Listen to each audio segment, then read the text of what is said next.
Horror कहानियां थी। खून की प्यास पार्ट 2। और उसके बाद वो जंगल एक बार फिर से सुमन की चीखों से गूंज उठा।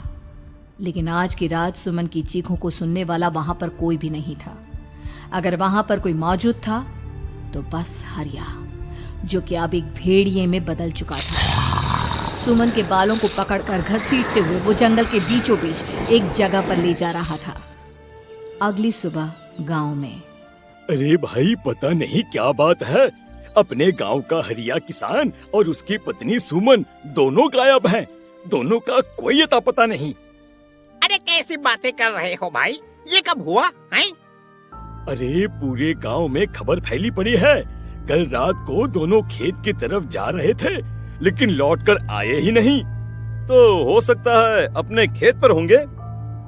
पूरा गांव ढूंढ कर आया है भाई। जानते हो क्या मिला वहाँ पर?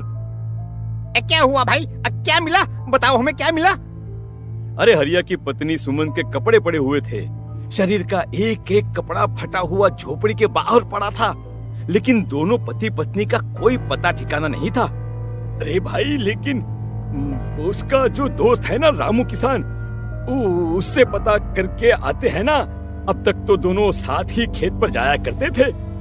हाँ, हमें उसके घर जाना चाहिए भाई। चलो वहाँ चलते हैं, चलो।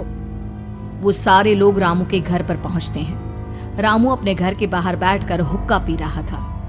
आज सारे के सारे लोग टोली बनाकर मेरे घर क्यों आ रहे हैं?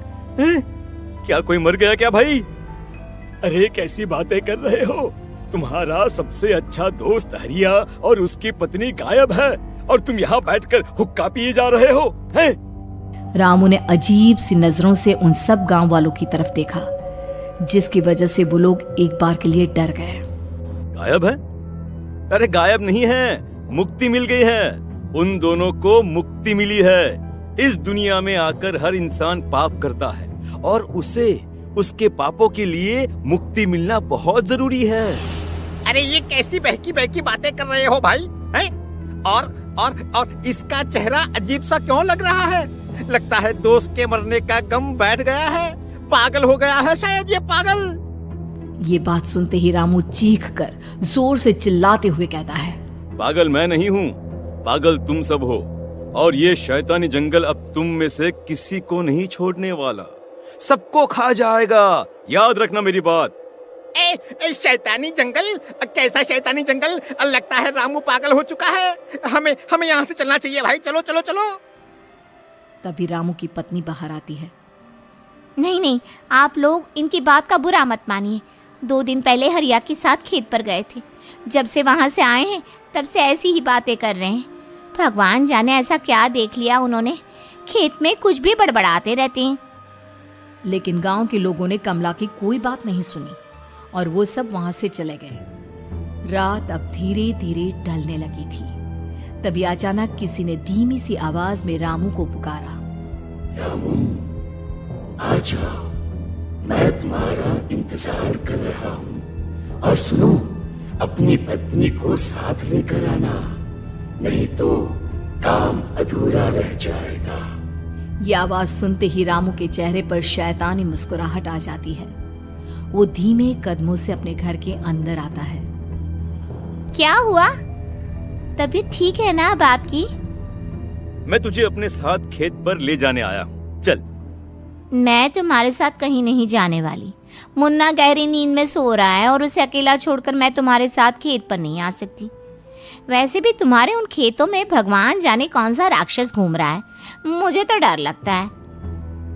रामू गुस्से में दांत पीसता अपनी झोपड़ी से बाहर आ जाता है, और कमला गहरी नींद में अपने बच्चे के साथ सो जाती है। तभी अचानक रात को रामू की झोपड़ी के ऊपर एक साया वही गाना गुनगुनाते हुए घूमने लगता है, जो हरिया के मोबाइल में बजा करता था। मैं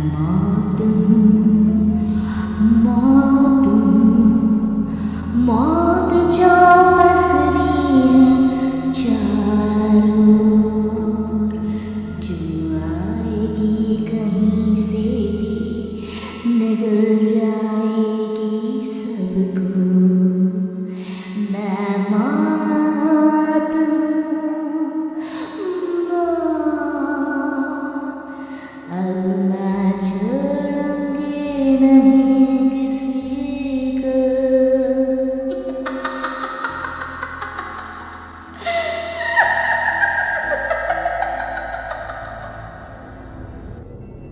ये आवाज सुनकर रामू की पत्नी कमला की आंख खुलती है और वो देखती है कि उसका मुन्ना अपनी जगह से गायब था।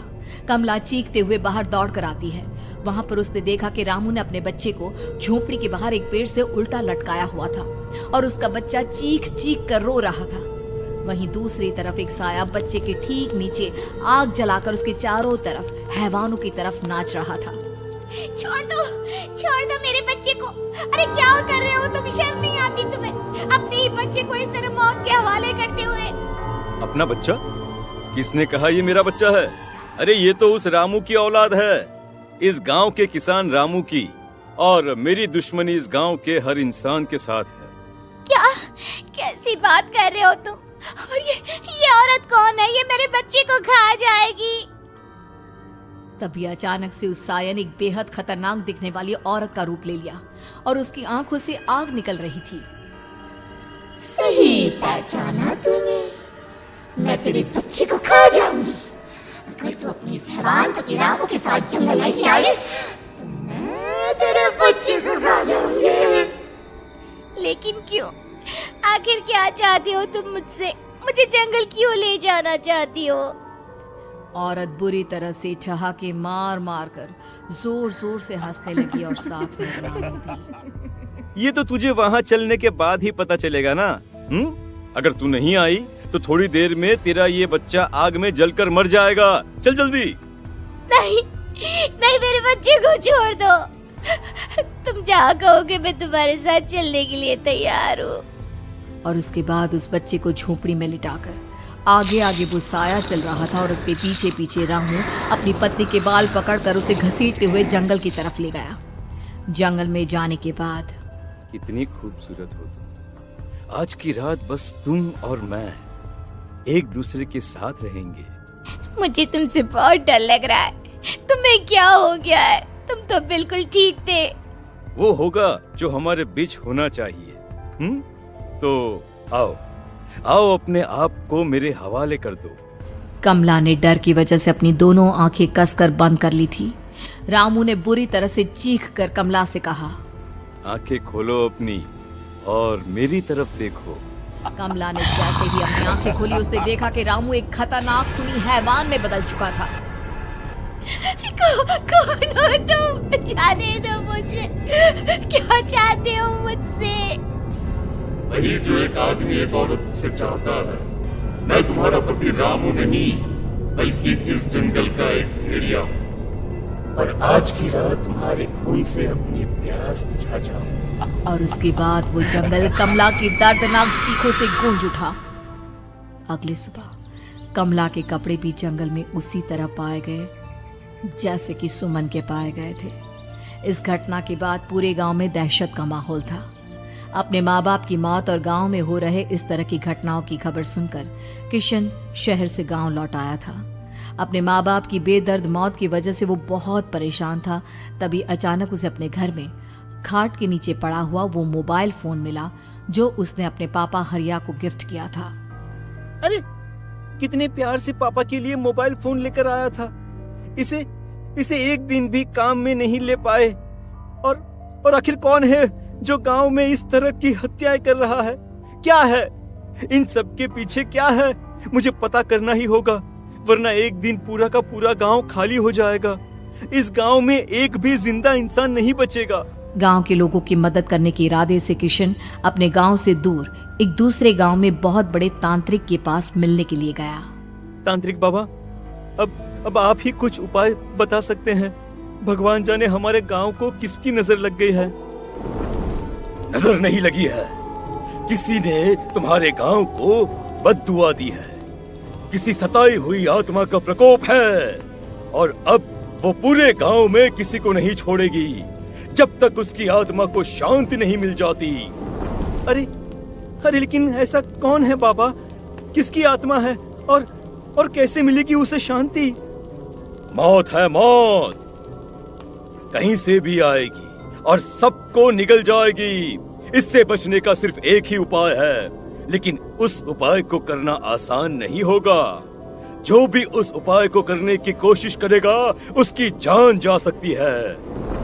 भले ही मेरी जान चली जाए, लेकिन मैं अपने गांव के लोगों की जान बचाने की पूरी कोशिश करूंगा बाबा। तो ठीक है, फिर अगली अमावस की रात जैसा मैं कहता हूँ वैसा ही करना। अमावस की रात तांत्रिक के बताए अनुसार किशन अपने साथ केरोसिन लेकर जंगल की तरफ चल पड़ा। उसके हाथ में देवी के मंदिर का सिंदूर भी था। किशन जंगल के बीचों बीच पहुंचा। ये देखकर उसकी आंखें फटी की फटी रह गई। वहां एक उबलते पानी का तालाब था और कई लोगों की लाश लटक रही थी। किशन के माँ बाप की लाश भी वहीं थी। माँ, बापू, क्या हो गया? ये क्या हो गया? तभी वहां पर एक औरत और आदमी आते हैं। उन्हें देखकर किशन चौंक जाता है। गोपाल काका, आपकी तो 5 साल पहले मौत हो गई थी। और निर्मला काकी, आप? मौत तो हो गई थी, लेकिन तुम ये नहीं जानते कि हमारी मौत कैसे हुई थी। क्या कहना चाहते हैं आप? कुछ नहीं, बस ये जान लो कि अब इस गांव में कोई जिंदा नहीं बचेगा। लेकिन क्यों काकी? क्योंकि 5 साल पहले इन गांव वालों ने मुझे डायन बताकर पत्थर मार मार के मार डाला। मेरी कोई गलती नहीं थी। गांव का एक बच्चा क्या लापता हुआ, सारा इल्जाम मेरी पत्नी पे डाल दिया। और जब मैंने निर्मला की जान बचाने की कोशिश की तो मुझे भी मार डाला। आपके साथ ये बहुत गलत हुआ काकी, लेकिन आप जो कर रहे हैं वो भी सही नहीं है ना? तुम यहाँ से चले जाओ वरना तुम भी नहीं बचोगे। हमारी आत्मा पिछले 5 साल से मुक्ति के लिए भटक रही है। चले जाओ यहाँ से। मौका देखकर किशन सिंदूर उन दोनों के ऊपर डाल देता है। उनका शरीर जलने लगता है और वो भयानक तरीके से चिल्लाने लगते हैं। अगले ही पल किशन उनके ऊपर केरोसिन डाल देता है और वो दोनों जल जाते हैं। किशन अपने माँ बाप और दूसरी लाशों का अंतिम संस्कार करवाता है और अपने घर लौट आता है। लेकिन वो अभी भी इस बात से अनजान है कि मोबाइल अभी भी बज रहा था। मैं मौत हूँ।